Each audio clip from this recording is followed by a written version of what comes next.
He was a superstar in the making, a young athlete with impossible talent, unstoppable drive, and a future paved in fame.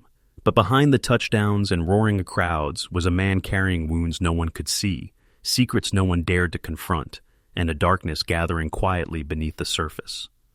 By the time the world learned who Aaron Hernandez really was, it was already too late. This is the story of a life shaped by violence, fractured by trauma, fueled by fame, and destroyed by choices that no spotlight could hide. Welcome to Shadow Tales, where the shadows speak louder than the legends. Before the world knew his name, before stadiums roared in celebration of his every move, Aaron Hernandez was simply a boy growing up in Bristol, Connecticut. A boy molded by a home where love and discipline were inseparable, where success was expected, and where softness was treated as a flaw. His father, Dennis, was a towering figure in his life.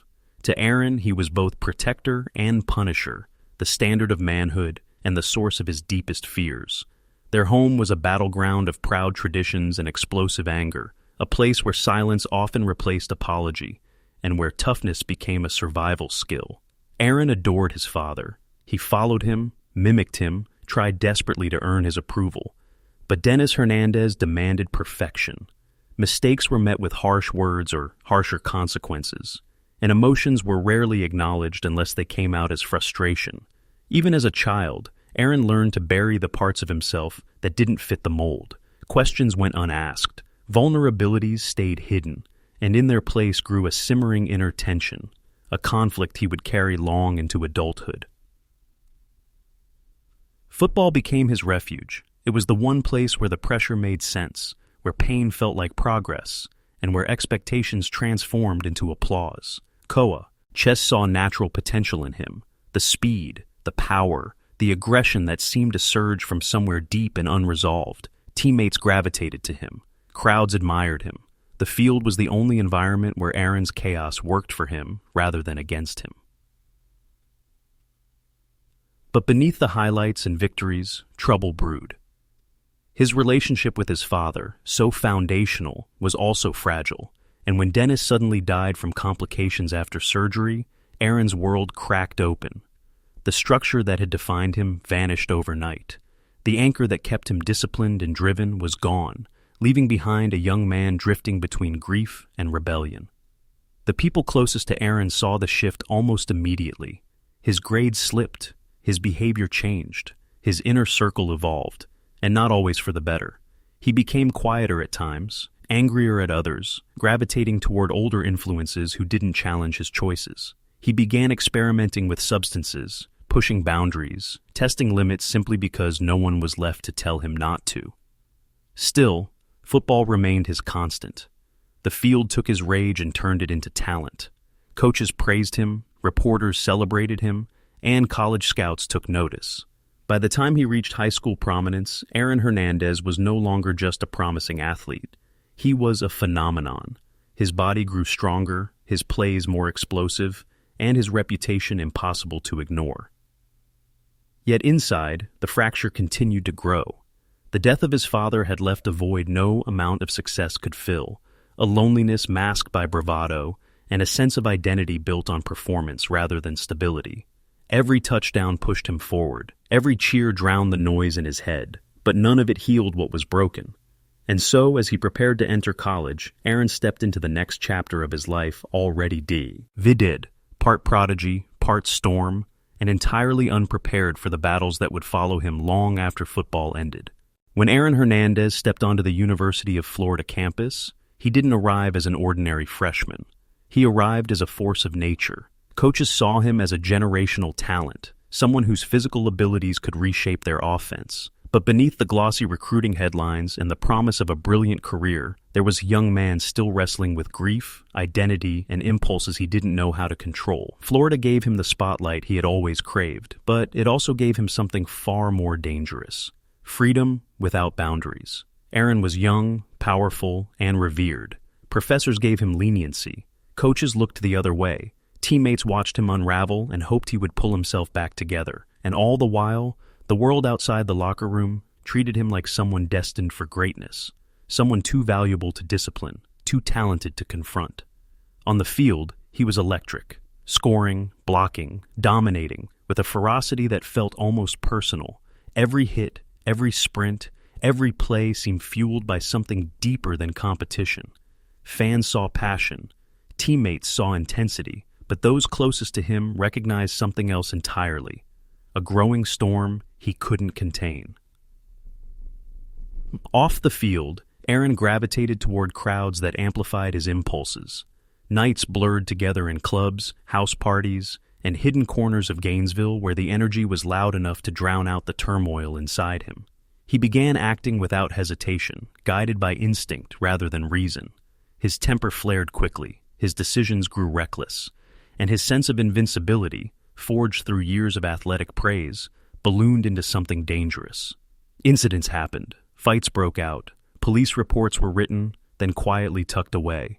Witnesses described chaotic scenes. Friends became uneasy around him, unsure when the charm, playful side of Aaron would flip into something colder, sharper, more unpredictable.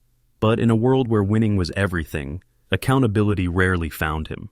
Every problem seemed fixable. Every red flag seemed forgivable. If Aaron scored on Saturday, whatever happened on Friday suddenly didn't matter. When NFL scouts began watching him, they saw the talent but worried about the volatility. They read the whispers between lines of recommendation letters, sensed the tension in interviews, and understood that whoever drafted him was inheriting not just a remarkable athlete, but a complicated young man carrying ghosts he had never learned to confront. Then came the moment that changed everything. The New England Patriots drafted Aaron Hernandez. It was a gamble, a high-risk, high-reward decision by an organization known for discipline and structure. To the world, it looked like salvation, a fresh start, a chance to prove himself worthy of the stadium-sized dreams he'd been chasing since childhood. Aaron embraced the opportunity with the same intensity he brought to the field. He trained harder, studied harder, worked harder. For a brief moment, it seemed as if he had outrun the shadows trailing behind him. But fame doesn't cure wounds, wealth doesn't erase trauma, and success doesn't silence the parts of ourselves we refuse to face. The problems that followed Aaron to Florida were now following him to the NFL, larger, louder, and more dangerous under the glare of national attention. He had reached the height of his athletic promise, but the higher he climbed, the further he had to fall. By the time Aaron Hernandez settled into the NFL, he wore two identities as seamlessly as he wore his uniform.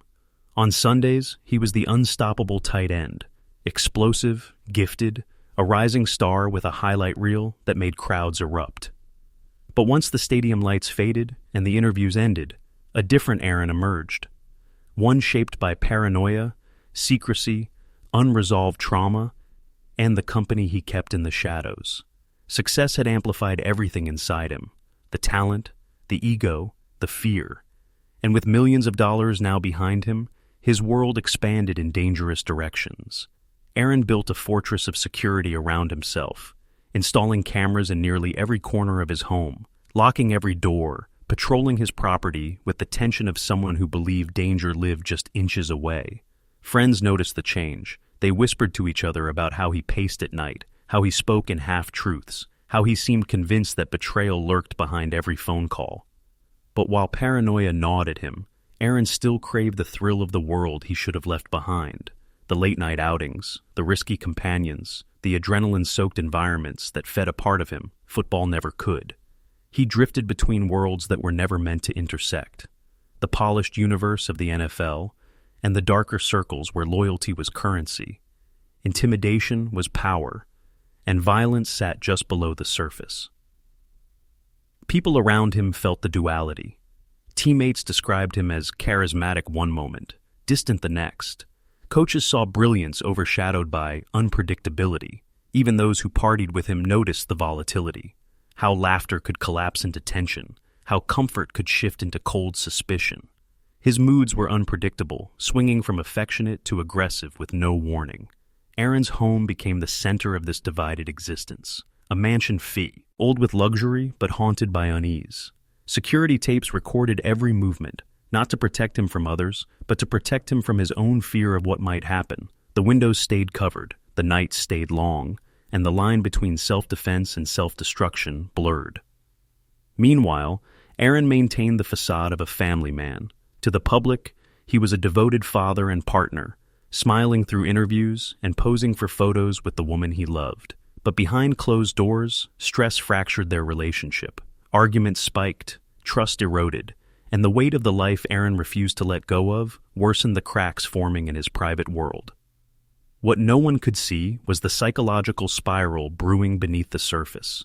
Years of head trauma, suppressed identity struggles, childhood wounds, and fame-fueled isolation had built a pressure inside him that no one, not teammates, not friends, not family, fully understood. He masked it with bravado. He hid it behind tattoos and toughness, but it followed him everywhere. Then came the night that would connect his two worlds forever.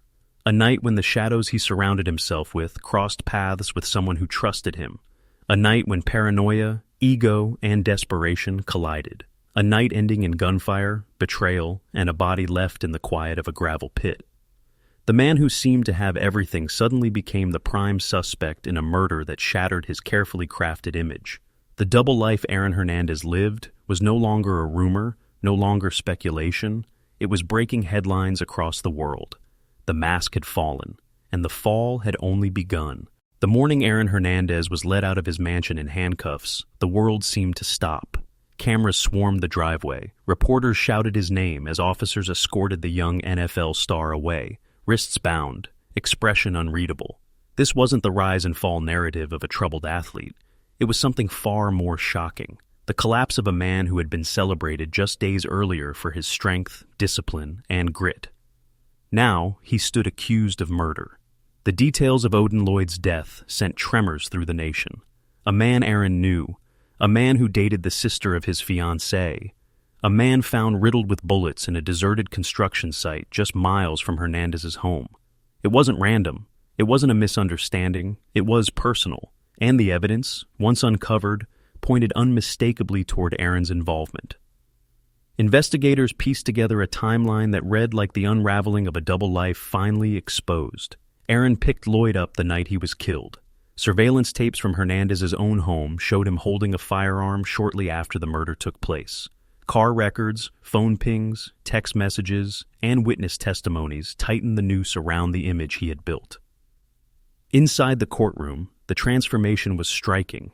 No cheering crowds, no jersey, no stadium lights to hide beneath. Only the cold, unforgiving glare of the justice system. Prosecutors painted Hernandez as a violent man spiraling out of control, a celebrity who believed he was untouchable. The defense countered with the portrait of a man shaped by trauma, trapped by his past, and accused based on circumstantial webs. But the evidence was too cohesive, too damning. Teammates who once spoke of his potential now watched the trial unfold in disbelief. Coaches who praised his discipline questioned how they missed the warning signs. Fans tore down posters, jurors, ease, and memories of a player they once adored. The Patriots severed ties within hours of his arrest, a decisive act that symbolized how swiftly the heroic facade had shattered. Aaron Hernandez became a figure of contradiction. People debated whether he was a cold-blooded killer, a damaged young man twisted by neurological decline, or both. But the jury reached their decision with clarity, guilty of first-degree murder. With that verdict, the trajectory of Hernandez's life slammed into a devastating halt. The stadiums were replaced with prison walls, the cheers replaced with silence. The star whose ascent seemed unstoppable now faced a lifetime behind bars. Yet, the fall didn't end with his conviction. New charges emerged, old investigations resurfaced, and whispers linking him to past violent incidents grew louder. Reporters dug deeper, uncovering layers of behavior that suggested a long-standing pattern of volatility hidden beneath athletic brilliance. In prison, Aaron maintained outward composure, but cracks showed through letters and monitored calls. His mental state wavered, shifting between reflection, denial, frustration, and an eerie calm. The reality of confinement, the weight of his choices, and the distance from the world he once dominated pressed heavily against him. The fall of Aaron Hernandez wasn't just a personal collapse. It became a cultural reckoning. How could someone rise so high, fall so far, and hide so much in between? And what forces, internal, external, systemic, helped shape such a catastrophic descent? The answers were still coming, and the darkest revelation was yet to surface. Inside his prison cell, Aaron Hernandez lived in a silence he had never experienced before. No roaring crowds, no teammates to drown out the noise, no coaches to redirect his rage, just the echo of his own thoughts, bouncing between concrete walls. For the first time in his life, he had nowhere to run from himself. And slowly, the layers he had built, the bravado, the toughness, the charm, the denial, began to peel away. Letters from home painted two conflicting worlds. In one, he was still Aaron the father, Aaron the partner, Aaron the man who sent drawings and words of love to his young daughter. In the other, he was inmate number 1074594, pacing the narrow length of a cell, replaying choices he couldn't undo. Some days he seemed hopeful, convinced he could appeal, convinced he had been wronged. Other days he was withdrawn, reflective, swallowed by a sadness too heavy to share. Psychologists who studied his behavior noted something chilling. Aaron carried the emotional patterns of someone whose mind had been changing long before prison walls confined him. His sudden mood swings, his paranoia, his explosive reactions, his difficulty processing consequence. The clues had been there all along, hidden beneath athletic brilliance and the persona he projected to survive. Then came the revelation that changed everything. Not just about Aaron, but about the world he had lived in. The discovery of his brain condition.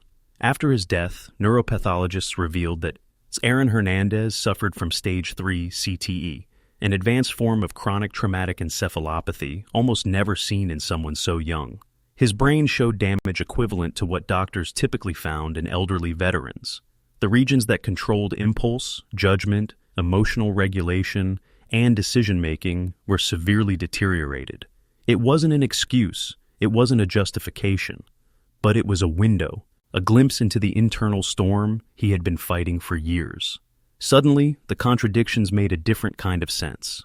The paranoia that led him to install cameras everywhere, the emotional whiplash that left loved ones confused, the inability to walk away from conflict, the reckless decisions that seemed out of character even for someone with a troubled past. The darkness he carried wasn't just emotional, it was neurological. His life had become a collision of nature, nurture, violence, trauma, and disease, a convergence so powerful that no stadium, no paycheck, no support system could pull him back. On April 19, 2017, Aaron Hernandez was found hanging in his cell. The note he left behind was brief, cryptic, and heartbreaking. His death closed one chapter, but opened several more, for his family, for investigators, for the victims' loved ones, and for a nation grappling with the consequences of a sport that pushes bodies beyond their limits while leaving their minds unprotected. Debates exploded across media. Was Aaron Hernandez a monster created by his own choices, or a young man shaped and broken by hidden forces he never understood? Could things have been different if someone recognized the signs earlier, or was the outcome inevitable? In the end, answers remain complicated. What's certain is this: Aaron Hernandez lived in the space between brilliance and destruction, between fame and fear, between the life he wanted and the life he couldn't escape. His story is not just about crime or football, it's a warning about what happens when trauma, identity, violence, and neurological decay collide behind a mask of success.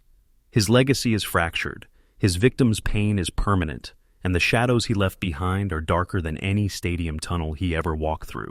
The story of Aaron Hernandez is not just a fall from greatness, it's a reminder of how deeply shadows can grow beneath the brightest lights. Thank you for watching Shadow Tales. If you want more deep dives into the darkest corners of true crime, subscribe, leave your thoughts in the comments, and share your theories. Until next time, stay curious, stay cautious, and remember, the shadows are always whispering.